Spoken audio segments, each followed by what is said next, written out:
Another year, another season, but another Monaco victory for Christian Horner, just this time with his other driver. But it nearly all went pear-shaped for Red Bull and Sebastian Vettel. The race initially we got a good start with Seb. He got into the lead, he started building a lead, and everything was under control until the pit stop, where we had a radio issue where the communication from the engineers just didn't get received by the guys downstairs. So he came into the pits and they didn't know what tyres they needed to be putting on the car. So he ended up with a set of primes on the car which weren't what we intended.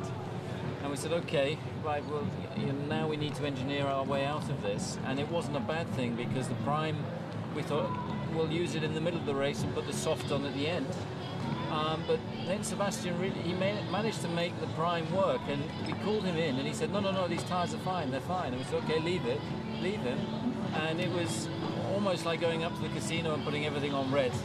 And he made it work, and it was down to his driving today, and that he managed to make the tyres go that long. And in the end, there was the accident, a very nasty accident that he managed to avoid, and the restart on the soft tyres, was pretty comfortable for him in the end. But even without that, I think he would have held on to win the Grand Prix.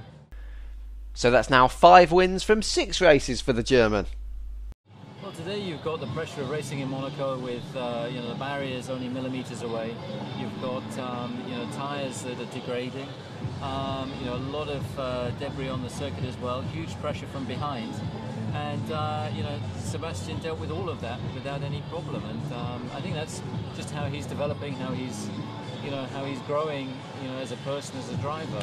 That he's just got stronger and stronger. Something else we saw at the weekend was a lot of carnage, with 2 drivers taking trips to the hospital and Nico Rosberg lucky to avoid one of his own. It's always horrible to see an accident like Sergio had yesterday, or even Nico Rosberg, but that accident 15 years ago nearly finished Carl Wendlinger's career, and he was critically ill afterwards.